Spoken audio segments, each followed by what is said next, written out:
मैं पंकज कुमार कंचन फ्राम कृषक बाल विद्या मंदिर इंटर कॉलेज उधवापुर। आज हम लोग बात करेंगे क्लास 12 मैथमेटिक्स में चैप्टर नंबर 1 संबंध एवं फलन, रिलेशन एवं फंक्शन। तो ये चैप्टर बच्चों क्लास 11th में भी पढ़ाया जा चुका है। उसके जितना क्लास 11th में पढ़ाया गया था उसी के आगे का पोर्शन यहाँ इंटर क्लास में है। तो हम लोग आज बात करेंगे रिलेशन और फंक्शन पर। तो थोड़ा इसको समझने से पहले, संबंध को स्टार्ट करने से पहले, ये रिलेशन को शुरू करने से पहले हम लोग थोड़ा 11th की कुछ बातें पर चर्चा करेंगे, फिर जाकर के हम लोग रिलेशन को समझेंगे। तो सबसे पहले इस चैप्टर में क्या पढ़ेंगे हम लोग, क्रमित युग्म, ऑर्डर्ड पेयर, जो कि क्लास 11th में भी इसके बारे में चर्चा हो चुकी है। लेकिन हम लोग प्रीवियस नॉलेज के लिए एक बार इसको देख लेते हैं क्योंकि ये इसी से जुड़ा हुआ है।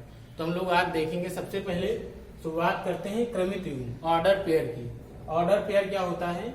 जब हम दो समुच्चयों या किसी एक समुच्चय, जब हम दो सेट्स या फिर केवल किसी एक सेट, जब हम दो समुच्चयों या किसी एक समुच्चय के एलिमेंट्स में अवयवों को किसी एक विशेष क्रम में, जब हम दो समुच्चयों या फिर किसी एक समुच्चय के एलिमेंट्स यानी कि अवयवों को किसी विशेष क्रम में छोटे ब्रैकेट के अंदर कामा लगा करके लिखते हैं, तो इस प्रकार से जो लिखना है, इस प्रकार से जो लिखा जाता है वही क्या कहलाता है?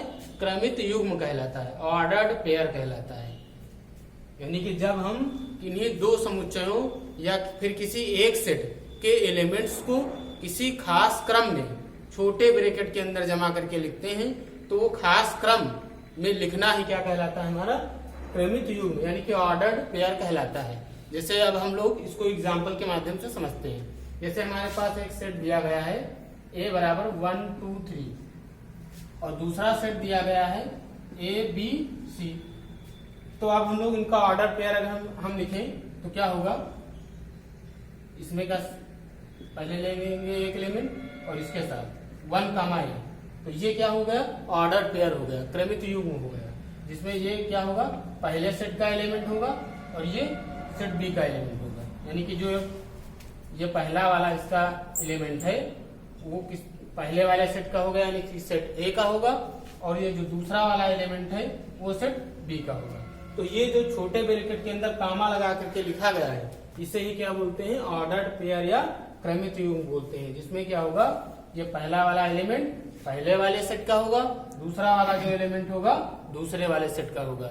इसमें ऑर्डर पेयर में क्या होता है कि क्रम का विशेष ध्यान रखा जाता है, इसीलिए इसका नाम है ऑर्डर्ड पेयर। ऑर्डर इसमें बहुत ही खास होता है। जब हम दो सेट के अवयवों को या फिर किसी एक, जैसे हम यहाँ पर दो सेट की बात किए हैं तो इसमें का एक एलिमेंट तो इसमें का एलिमेंट, इस तरीके से लिखे हैं। अब हम किसी एक केवल एक सेट पर ही बात करते हैं, अगर जैसे यहाँ पर 1 कामा 1 लिख सकते हैं, तो ये भी एक प्रकार का ऑर्डर पेयर है। यानी कि जब हम दो जो है समुच्चयों या फिर किसी एक समुच्चय के किन्हीं दो एलिमेंट्स को क्या करते हैं? पेयर के रूप में छोटे ब्रैकेट के अंदर जमा करके एक विशेष क्रम में लिख देते हैं, तो वो इस क्रम में लिखना ही क्या कहलाता है? क्रमित युग्म कहलाता है। और इसमें जो हमारा जो ऑर्डर होता है बहुत ही मायने रखता है। यानी कि जो क्रम होता है वो एक विशेष होता है, यानी कि हमें क्रम का विशेष ध्यान रखना है। अब जैसे इसको हम इस तरह भी लिख सकते हैं दूसरा ऑर्डर पे, जैसे a कामा 1 लिख सकते हैं। अब अगर हम इस तरीके से अगर लिख दिए तो ये भी एक ऑर्डर पेयर है। बस ये क्या हो जाएगा? अब यहाँ पर ये एलिमेंट किसी एक समुच्चय का हो जाएगा और ये किसी दूसरे समुच्चय का हो जाएगा। लेकिन हमको यहाँ पर एक चीज विशेष ध्यान रखनी है कि ये जो हमने लिखा है 1 कामा a और दूसरा वाला जो a कामा 1, ये दोनों आपस में इक्वल नहीं है, क्योंकि इसका क्रम दूसरा है, इसका क्रम दूसरा है। इसमें ये पहले सेट का एलिमेंट है, ये दूसरे सेट का एलिमेंट है। इस वाले ऑर्डर पे में भी ये पहले सेट का एलिमेंट है, ये दूसरे का है, लेकिन इनका ऑर्डर अलग है। अगर हम 1 कामा a की बात करेंगे, इसका मतलब ये 1 कहाँ से आया है? पहले वाले सेट से, इस वाले सेट। अब यहाँ पर पहला सेट ये हो गया, और a की बात करेंगे तो दूसरे वाले से आया है, तो ये यहाँ पर दूसरा सेट ये हो जाएगा। लेकिन अगर इस ऑर्डर पेयर की बात करेंगे तो ये a जो है ये किसी एक सेट का है, लेकिन ये पहले वाले का होगा तो पहला वाला इसके स्थान पर चला जाएगा। और ये जो 1 है ये क्या होगा? दूसरे वाले सेट का है, तो जो पहला वाला था यानी a जो है b के स्थान पर आ जाएगा। तो ये इक्वल नहीं होंगे। यानी कि 1 कामा ए नॉट इक्वल टू ए कामा 1। ठीक, तो ये हमारा हो गया क्रमित युग्म यानी कि ऑर्डर्ड पेयर। समझ गए बच्चों? तो ऑर्डर पेयर क्या होता है? जब हम दो समुच्चयों या किसी एक समुच्चय के एलिमेंट्स को किसी विशेष क्रम में जो है छोटे ब्रैकेट के अंदर कामा लगा करके यानी खास क्रम में जमा करके लिखते हैं, तो इस प्रकार से लिखना ही क्या कहलाता है? ऑर्डर पेयर कहलाता है। ये ऑर्डर पेयर जो है वो किसी दो समुच्चयों से भी लिख सकते हैं या किसी एक समुच्चय से भी हम लोग लिख सकते हैं। तो बात करते हैं क्रमित युग्मों की समानता पर, यानी कि क्रमित युग्मों की समानता, इक्वलिटी ऑफ ऑर्डर्ड पेयर्स। कब क्रमित युग्म बराबर, कब दो ऑर्डर्ड पेयर इक्वल होते हैं, तो इसको अब हम लोग देखेंगे। तो जैसे मान लेते हैं कि एक ऑर्डर पेयर दिया है 2, 3 और एक दिया है a, b। अगर इनको इक्वल होना है, इनको अगर समान होना है, यानी कि अगर इनके बीच में इक्वलिटी का साइन लगा दिया यानी बराबर का चिन्ह लगा दिए, अगर ये दोनों बराबर होने के लिए क्या जरूरी है? इनको बराबर होने के लिए एक शर्त है, यानी कि ये तभी बराबर होंगे जब इनके संगत अवयव आपस में बराबर होंगे, यानी कि ये 2 इस a के बराबर होना चाहिए और 3 इस b के बराबर होना चाहिए। यानी इस ऑर्डर पेयर का जो 2 है, ये पहला वाला एलिमेंट, इसके संगत दूसरा जो इसके संगत अवयव दूसरे वाले ऑर्डर पेयर में क्या है? a है। और ये जो इसका दूसरा वाला एलिमेंट है 3, इसके संगत दूसरे ऑर्डर पेयर में जो इसके संगत अवयव है वो b है। यानी कि दो क्रमित युग्म तभी बराबर होंगे, तभी समान होते हैं जब उनके संगत अवयव आपस में बराबर होते हैं। यानी कि यहाँ पर a बराबर 2 हो जाएगा और b बराबर 3 हो जाएगा। यानी कि दो क्रमित युग्म तभी बराबर होते हैं जब उनके संगत अवयव आपस में क्या होते हैं? बराबर होते हैं। अब हम लोग बात करते हैं बेटा कार्टेशियन प्रोडक्ट, यानी कि कार्तीय गुणन। कार्टेशियन प्रोडक्ट या कार्तीय गुणन क्या होता है कि जब हम बेटा दो अरिक्त समुच्चय, जब हम क्या करते हैं, दो अरिक्त समुच्चय मतलब कि उसमें कोई ना कोई अवयव जरूर होगा। अरिक्त समुच्चय जो 11th में पढ़ाया गया था कि समुच्चय कितने प्रकार के होते हैं, जिसमें ये अरिक्त समुच्चय बताया गया था। अरिक्त समुच्चय क्या होता है? जिसमें कोई भी एलिमेंट नहीं होता। लेकिन यहाँ पर बात करते हैं अरिक्त का मतलब ये हो गया तुम्हारा कि जिसमें कुछ ना कुछ एलिमेंट जरूर होगा। और रिक्त क्या होता है? जिसमें कोई एलिमेंट नहीं ना हो। तो यहाँ पर हम लोग बात करेंगे अरिक्त समुच्चय। अरिक्त समुच्चय का मतलब ऐसे सेट यहाँ पर लेंगे जिसमें कुछ ना कुछ अवयव जरूर होंगे। तो जब दो अरिक्त समुच्चय हो, जब दो अरिक्त समुच्चयों मान लेते हैं a तथा b, जब दो अरिक्त समुच्चयों a तथा b के अवयवों से बने सभी संभव क्रमित युग्मों, जब दो अरिक्त समुच्चयों a तथा b के अवयवों से बने सभी संभव क्रमित युग्मों को समुच्चय के रूप में लिखते हैं, समुच्चय के रूप में दर्शा देते हैं, तो उसे कार्तीय गुणनफल कहते हैं। और इसे a क्रॉस b से हम लोग क्या करते हैं? प्रदर्शित करते हैं। यानी कि जब हम दो अरिक्त समुच्चयों a तथा b के एलिमेंट्स से बने सभी संभव क्रमित युग्मों को एक सेट के द्वारा, एक समुच्चय के द्वारा लिख देते हैं, यानी एक समुच्चय के अंदर लिख देते हैं, तो वो क्या कहलाता है? हमारा क्रमित कार्तीय गुणनफल कहलाता है। और इसको हम लोग किससे बेटा प्रदर्शित करते हैं? a क्रॉस b से। जैसे हम लोग यहाँ पर एक उदाहरण के द्वारा समझेंगे। जैसे मान लेते हैं कि a बराबर एक सेट दिया है, इसके एलिमेंट 1, 2, 3 है और एक दूसरा सेट है, इसके एलिमेंट 4, 5 है। अब हम लोग इसका कार्टेशियन प्रोडक्ट लिखते हैं। क्या करेंगे? a क्रॉस b निकालते हैं। a cross b equal to क्या करेंगे? इसको सेट के अंदर लिखना है, क्योंकि जानते हो ना सभी क्रमित युग्मों के समुच्चयों को, तो समुच्चय के अंदर जितने भी इससे क्रमित युग्म बनेंगे यानी a क्रॉस b से, वो पूरे इसके अंदर लिख देंगे। तो अब यहाँ पर सेट a है और यहाँ पर सेट b है, यानी a क्रॉस b निकालना है। यानी कि पहले स्थान पर जो क्रमित युग्म में जो पहले स्थान पर एलिमेंट होंगे वो सेट a के होंगे। तो सबसे पहले इस 1 को लेते हैं, इन दोनों के साथ ऑर्डर पेयर में लिख देते हैं, यानी कि 1, 4 हो गया। उसके बाद इस 1 को किसके साथ लिखेंगे? 1, 5 हो गया। अब 1 के साथ इन दोनों का हो गया, अब 2 को इन दोनों के साथ ऑर्डर पेयर में लिखेंगे। 2, 4 हो गया, 2, 5 हो गया। इसी प्रकार बेटा ये जो तीसरा एलिमेंट है इसका यानी 3, इसको भी इन दोनों के साथ ऑर्डर पेयर के अंदर लिखेंगे, यानी कि 3, 4 हो गया और यहाँ पर 3, 5 हो गया। और इसको हम सेट के अंदर लिख देते हैं। तो ये तुम्हारा क्या हो गया? a cross b। a cross b मतलब दो सेट a और b का क्या हो गया? ये कार्टेशियन प्रोडक्ट, यानी क्या हो गया, कार्तीय गुणन। कार्तीय गुणन समझ गए बेटा, क्या करते हैं जब हम ये देखो दो नॉन एम्प्टी सेट है, यानी कि अरिक्त समुच्चय है, यानी कि ये दोनों क्या है, नॉन एम्प्टी सेट, अरिक्त समुच्चय। तो अब इन दोनों के कार्टेशियन प्रोडक्ट को लिखेंगे, यानी कि इन दोनों के अवयवों से बने सभी संभव प्रिमिटिव ये है ऑर्डर पेयर, और इनको किस तरह लिख दिया गया है, सेट के अंदर लिख दिया गया है, एक समुच्चय के अंदर लिख दिया गया है। तो ये तुम्हारा क्या कहलाएगा, जो है कार्तीय गुणनफल कहलाएगा। तो इसका देखो कार्तीय गुणनफल में ये याद रखना बेटा, अगर A क्रॉस B निकाल रहे हैं तो A के एलिमेंट पहले स्थान पर होंगे और B के जो एलिमेंट होंगे वो दूसरे स्थान पर होंगे, यानी कि इसका पहला एलिमेंट लेंगे, इन दोनों के साथ लिख देंगे, फिर इसका पहला इन दोनों के साथ, इसका दूसरा इन दोनों के साथ लिखेंगे, फिर ये जो तीसरा वाला एलिमेंट है इसको भी इसके अंदर लिख देंगे। अब अगर हमको जानना है कितने इसके अंदर ऑर्डर पेयर बनेंगे, ये दो समुच्चयों को अगर कार्टेशियन प्रोडक्ट लिख रहे हैं तो एक फार्मूला है N A cross B equal to होता है N A into N B यहाँ पर। तो अब हम लोग यानी कि एन का मतलब क्या होगा, number of element. A cross B के अंदर कितने ऑर्डर पेयर होंगे, तो हम लोग इसकी संख्या निकालने के लिए क्या करेंगे, इसमें कितने हैं, 3 एलिमेंट हैं, और इसमें नीचे वाले में कितने हैं, 2 एलिमेंट है, यानी कि टोटल कितने हो गए, 6। यानी कि जब हम लोग A क्रॉस B निकालेंगे तो उसके अंदर ऑर्डर पेयर कितने बनेंगे, 6 बनेंगे। अब यहाँ पर गिन लेते हैं 1 2 3 4 5 एंड 6। तो यहाँ पर इस फार्मूले से हम लोग क्या करेंगे कि जब हम दो समुच्चयों से ऑर्डर कार्टेशियन प्रोडक्ट बनाएंगे तो उस कार्टेशियन प्रोडक्ट के अंदर कितने जो है ऑर्डर पेयर बनेंगे तो उनकी संख्या निकालने के लिए ये वाला फार्मूला यूज करेंगे। अब बेटा अगर हम इसको इस तरह लिखें, अगर इस A क्रॉस B था, यहाँ पर अगर हम B क्रॉस A लिख दें, इसको इस तरह भी लिख सकते हैं, यानी कि B क्रॉस A।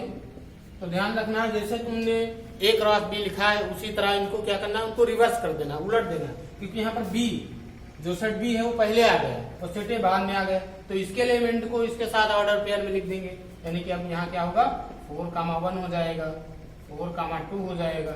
अब ये क्या लिखेंगे, 4,1 हो गया, 4,2 हो गया, 4,3 हो गया।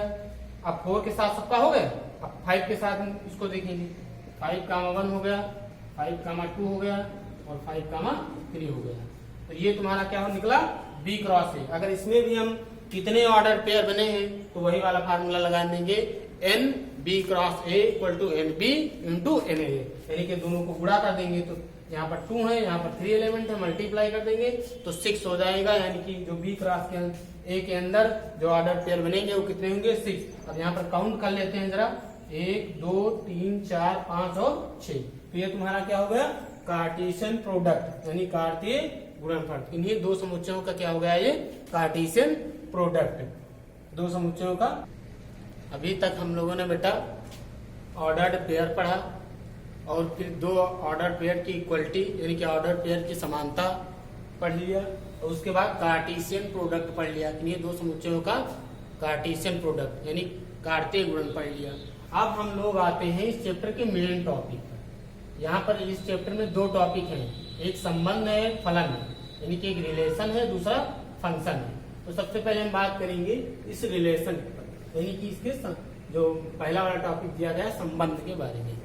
तो संबंध को बेटा हम लोग क्या करते हैं, अपने जीवन में देखते हैं, अपने जो है अपने लाइफ में महसूस करते हैं, देखते हैं, जैसे कि माता और पिता का संबंध, भाई बहन का संबंध, इस तरीके से हम लोग बहुत सारे संबंधों को अपने दैनिक जीवन में देखते हैं। इसी तरह मैथ में भी कुछ संबंध होते हैं, जैसे छोटे संख्याओं के छोटे बड़े होने का संबंध, यानी कि एक संख्या छोटी है दूसरी बड़ी है, तो इनमें संबंध क्या है कि छोटा बड़ा होने का संबंध। फिर इसी तरीके से संख्याओं के 2 रेखाओं के समांतर होने का संबंध, भाज्य या भाज्य संख्याओं का संबंध। इस तरीके से हम लोग मैथ में भी हमें बहुत सारे संबंध दिखाई पड़ते हैं। अब हम लोग यहाँ पर बात करते हैं कि हाँ रिलेशन क्या है। तो जनरली बेटा रिलेशन को हम लोग कैपिटल R से रिप्रेजेंट करते हैं, रिलेशन को कैपिटल R से रिप्रेजेंट किया जाता है। तो अगर हम संबंध की डिफिनेशन किस प्रकार बताएंगे, बोलेंगे कि संबंध R यानी रिलेशन R क्या होता है, कोई 2 सेट है मान लेते हैं, सेट A है और दूसरा सेट B है। अगर इनमें हमको रिलेशन बताना है तो कोई नॉन एम्प्टी दो सेट हैं, दो आरिक्त समुच्चय हैं, तो जो संबंध इन दोनों में जो रिलेशन होगा वो इन दोनों के कार्टेशियन प्रोडक्ट का सबसेट होगा। यानी कि जब हम लोग इन दो सेट यानी सेट ए और बी का जो हम लोग निकालेंगे कार्तीय गुणनफल, तो उस कार्तीय गुणनफल का उप समुच्चय होगा इन दोनों में संबंध। यानी कि सेट ए और बी में जो संबंध हम लोग निकालेंगे वो ए क्रॉस बी का क्या होगा, उप समुच्चय होगा, यानी कि सबसेट होगा। बात समझ में आई? यानी कि अगर हमारे पास दो सेट इस तरह दिए गए हैं और इन सेट पर हमको एक रिलेशन डिफाइन करना है, ये सेट ए है, दूसरा सेट ये बी है, तो ये अगर इन दोनों पर रिलेशन हम लोग निकालेंगे तो रिलेशन जो आर होगा वो ए क्रॉस बी का क्या होगा, सबसेट होगा।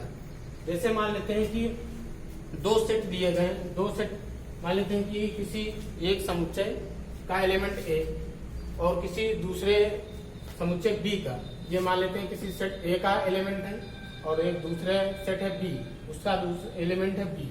तो इन दोनों में अगर ये दोनों रिलेटेड हैं आपस में, तो हम लोग इसको इस तरह लिखेंगे, A comma B belongs to R, यानी कि ए कामा बी इस रिलेशन में है, यानी कि ए कामा बी इससे क्या कर रहा है, बिलोंग कर रहा है, यानी कि संबंधित है। या हम लोग इसको इस तरह भी लिख सकते हैं, और यानी कि इसको इस तरह लिखेंगे ए आर बी, यानी कि यहाँ पर कैपिटल आर ऊपर लिखेंगे थोड़ा, तो इसको बोलेंगे ए रिलेटेड टू बी।